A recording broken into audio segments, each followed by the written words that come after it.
Hi there, Sanmunani Molweni. Welcome to Fixed Channel. If you're new here, please subscribe before the end of the video. If you're returning, thank you for love and support. I appreciate you. Uthanda Sembo. Here guys ngifuna ukuphefumula phezulu. Ngesiyadlula.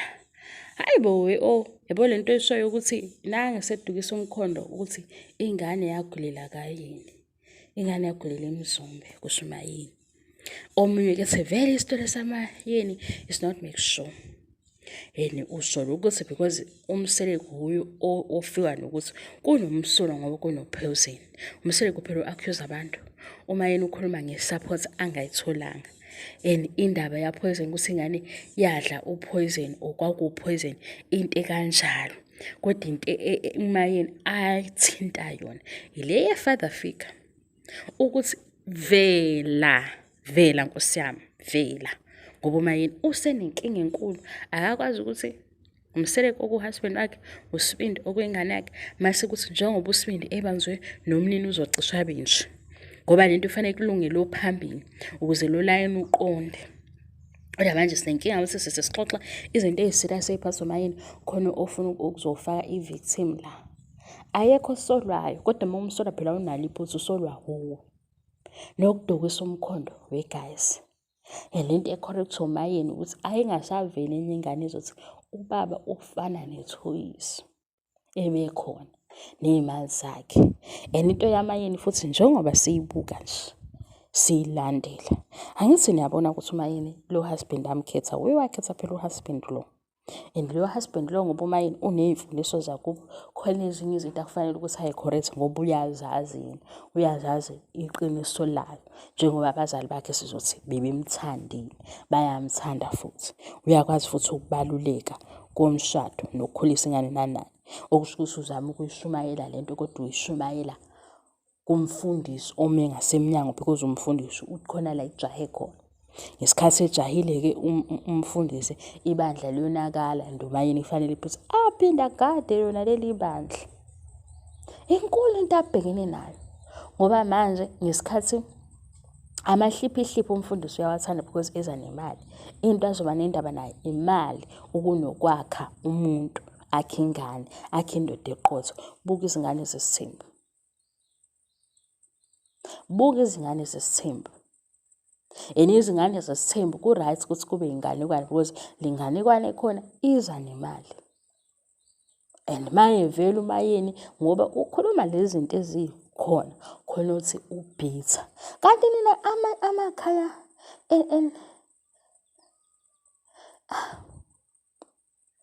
ngiphelela umoya. Kuyonaka we guys uthole lo mama ukuthi phela manje mhlambe abanye badidwa ukuthi ube u-second wife waba u-third wife ubuhle bakhe nokuthanda ke lo baba nokuthi isithembu wayengasithandi. Into abhekene nayo lo husband ophithizelayo ku-husband wakhe ugqugquzela ingane ukuthi ayiphithizele mase eyacasha lapha emuva mayese ecashile sekusole kumama because omama bathela umthalo ngoba nje sekubuzwa imibuzo ukuthi ke umayeni uthini. Manje umayeni usula kanjani isithombe se-role model yasibindi ayibuka everyday. Usula kanjani izinkulumo usibindi akwazi ukuyisebenzisa as reference nezinto akwazi ukuyibona ayikhombe azathi phela nasekhaya kwaba nje because usibindi uthi iqiniso lakhe leli and uthi vele naye uzoya phambili ngoba lona ambukayo uyile phambili. Mase efika kumayini uzolungisa izinto because naye uphuma ekhaya elinomthetho nezinto eziyama values akhona khona ofuna ngoba we guys siyasha abantu abane victim mentality khona ofuna ukuthi uzolinganisa into yamayeni noma unkosikazi athi phela wathola kanjani umntwana. Awena wazi ukuthi umntwana uthola kanjani. Akusho ukuthi umntwana umthola ngoba abazali bakho bebenjani. Uwena uhambe wayenza leyo activity esiphuma nepregnancy kodwa lokho akushintshi ukuthi abazali bakho bakufundisile umthetho banomthetho wabo and bafisa ukuthi ube nempilo eqondile. Akushintshi futhi lokho ukuthi ulabazali bekuthanda besakuthanda, kodwa wena ulawule leyo misa ekwenza wenze le activity ephuma ne-pregnancy. Kuzothi wena phela indaba yekhaya bafuna ukuqhathanisa nezinto engasaqhathaniseki. And uMseleko esolwa ngokuthi indlela aparenta ngayo iy'ngane zakhe esolwa ngamakhosikazi, bona abantu abanelungelo lokumsola ngoba yibo abaziyo ukuthi konakala kuphi. Ngesikhathi konakala-ke isikhathi siyahamba ngoba ingane iyakhula. Ngesikhathi ikhula ingane ikhula nakho lokhu ekubukayo eduzane. Yikho sizozwa ingane mhlawumbe singazi noma ina-14 noma ina-13 athi umuntu wesifazane ufana netekisi because unemali ogibelayo. Khona bashayela ihlombe leyo nto, khona kodwa obukayo ukuthi iyaphuma-ke inhlonipho manje. Beyikhona inhlonipho, bekukhona futhi ukuthini, kodwa uma kunganakwa manje kuzolahleka. Uma-ke leya video ikuphuthela ukuthi uma yena ubekhuluma nge-support, sesiyakuchazela-ke. Hhayi futhi ngezinto ezingabonakali. Nakho futhi ukuthi uzenzela into yakhe athule, sizwa ngawe. Ngoba ziqala ukonakala khona lapho izinto. Uzenzela into yakhe athule. Hawu, indoda yomZulu. Indoda yomZulu ngeke ikwenze ukuthi mase kunemali siyakwenza. Hayi. Yona inkulu inkinga wedadewenu ngoba phela manje yini lesimenza akhombe la ingane engagulelanga khona. Naye futhi le ndaba uyabona ukuthi akayifuni kahle ukuthi ngeke mina ngize hayibo. Kwaba nje indaba ezoveza ukuthi akukuhle lokhu, siyabona ukuthi uvela abe defensive. Abe ready njengamanye ama-followers ahlezi ready ukudefend into esingayazi. Kwathina silalele siyibuza ukuthi bejike bezothi hawu yithi eSdom. Bayathanda ukuthi eSdom nina abantu, kodwa sebesithi silalele. Bese nje thina asizwa. Nento futhi ethi uma yena eyikhuluma siyi-verify ngoba usine ukhona ingane yokuqala. Neyesibili khona, neyesithathu khona. Kwakhona lapha ekuqaleni kule 4 yokuqala yey'ngane. Siyibona into ukuthi okay. Okay. Manje bona bafuna lokhu sigida kulowa page 1 ongemuhle kumakhosikazi. Abazamile futhi ukuhlala phezu kwawo. Bephoqwa isimo sokuthi asihlale phezu kwalento. Ngobani? Lona omunye uzoba yi-victim. Kuyo yonke into esikhulumayo ngosazwe simo, yena uba yi-victim. Yena uba yi-victim. Kodwa ama-fans akhe right guys. Nisho ukuthi ba right? Nisho ukuthi ba right? Ngoba manje uma mhlawumbe nje sesikhuluma ngokuthi khona uma yena uzizwa kanjani ngokuthi uhusband wakhe uye lo owayethi kumacele uzofana ne-furniture, ukhuluma amazwi anjalo kumacele. And yena husband wakhe ohloniphekile loyo because yena nomacele bano-husband oyedwa. Ngisho umacele ngazama ukudownplaya leya ndaba ukuthi ubuye ekhuluma ngathi nje. Uyabo. Kube khona abanye bamakhi nina guys bafuna sikhulume ngalo Mseleko abamakhe engqondweni yabo. Manje thina ngesikwazi leyo nto leyo angazi ibizwa ngani nge-English. Yona vele inobu-delusional. Lento yokuthi wena sikhuluma ngomseleko lapha yakuthanda lwesempo ubaba kaSineyi. Wena uyamkhipha ekubeni ubaba kaSineyi. Uvela sikhuluma ngalo mseleko umakhile engqondo ngeke siyenzeke leyo nto. Ngoba lo makhe engqondweni yakho ilona wena okhuluma ngaye.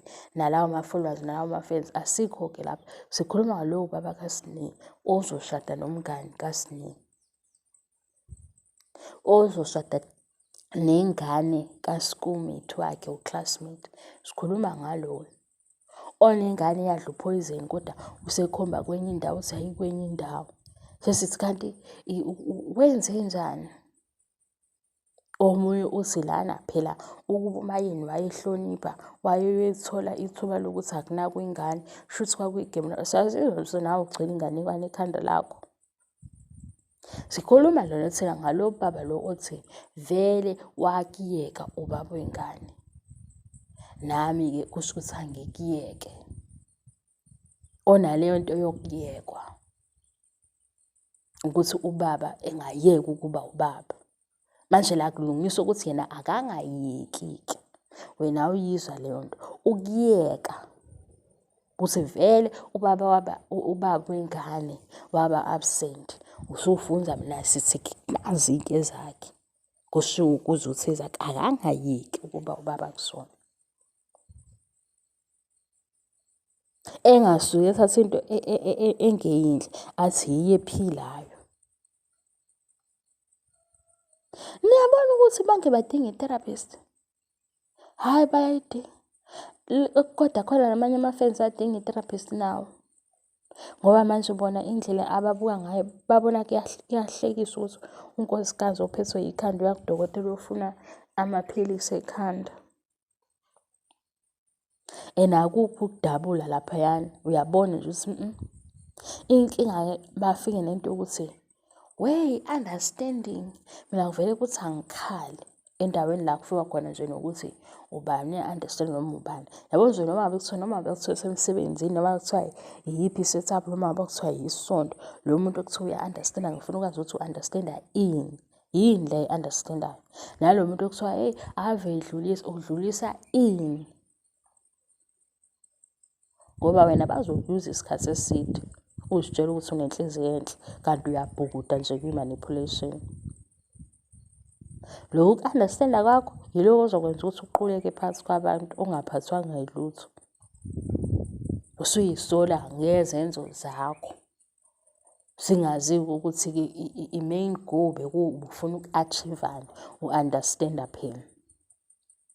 Ngoba sikhulumi la ngezinto eziyinganekwane. Uzwe nje endaweni ethile, hawu uya-understanda.